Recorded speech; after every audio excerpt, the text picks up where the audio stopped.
In the countdown to the TT, we're talking road safety. We've done quite a few items already, but I think the Chief Constable, no doubt, has got a few of his own words to say. I mean, we had the actual launch, and was referring with Mr. Cretney about 5 deaths last year, and obviously you've got no way of knowing where we're going to go with it this year, but how can you, from your side, what do you do to try and keep that number down, if not completely, not have any deaths? Well, you go back to the centenary year in 2007, there were no deaths, none at all.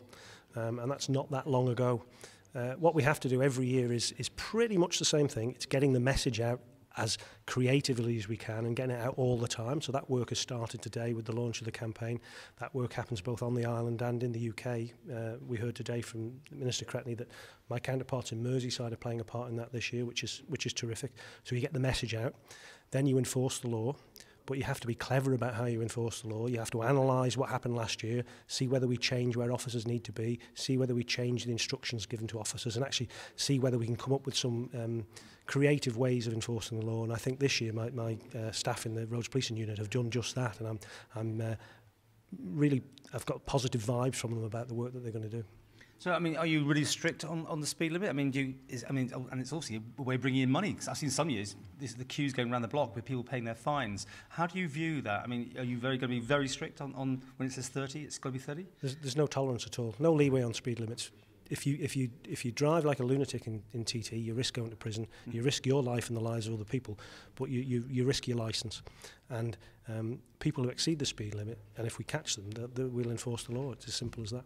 I don't know if you've got any figures of last year. I mean, how many people do you catch for speeding in an average year? Yeah, I think off the top of my head it's 300 or 400 a year. Wow. But bear in mind there are about 100 collisions during the TT fortnight every year, and the margin between life and death often is inches. People can slide past a piece of road furniture, or they can hit it with their head. And so there is some element of luck, but that element doesn't exist if people ride carefully. If they ride carefully, ride sensibly, and if car drivers think about bikes as well. And with the arrival of GoPro, people are filming themselves. I mean, there's various items on YouTube of people having accidents and probably near misses as well. In a sense, do you think that's almost encouraging people to be a bit more risky, just to try and get that thrill for the camera, if nothing else? Well, there are some people who are particularly stupid, aren't there? And they'll do anything that they want to get themselves their 30 seconds of fame. And then, idiots like that we'll deal with. But most people who come here are sensible. It's important to say that the majority of people who come are sensible. There is a hardcore who see the TT course as a racetrack. It only is when it's shut, and it's only a racetrack when the professional riders are on it, and that's the message we have to get to people. Don't treat it like that. It's an ordinary road where people go about their daily business and their daily lives. Right. I'd be remiss of me not to ask you, with your budget constraints in the past, I mean, years ago, it was golden time for the police force. I mean, there was overtime falling all themselves. People were taking their holidays just on the overtime. Is that still the case? No, officers get very little overtime now. We alter shifts. We pay a price throughout the rest of the summer because we're short-staffed for a long period during the summer because of how we have to cope with TT.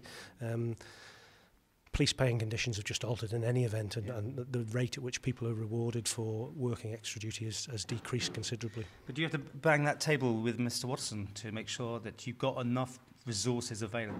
No, the crucial bit for TT is maintaining the goodwill of officers. Keeping their spirits up, making sure that they work hard. It's hard work, and they work for 2 weeks and might have one day off if they're lucky. So maintaining their spirits during the fortnight is far more important than anything else. Because, I mean, people from plain clothes and all sorts go back into uniform, don't they, if required? Oh, they do. We have people from the CID who will be in the roads policing unit, so they'll be out keeping the roads safe.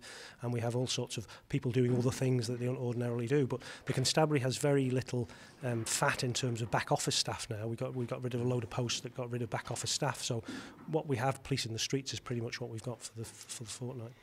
And your view, which is back in the headlines again, about bringing in a national speed limit? That's a matter for the politicians. If they ask me, I'll give them an opinion. My opinion will be based on the data that I have, and it will also be based on my ability to enforce any speed limit. So that's a matter for them. Okay, but what about your view on the one way for the mountain road, just for the whole period rather than that sort of mad Sunday moment? It's a sensible thing to do. It should have been done a long time ago, but it makes it very, very important for us to get the message across to people that just because there are cones and the corners are slightly different, it isn't a racetrack, it's a public highway, and people should treat it as a public highway, not as a racetrack.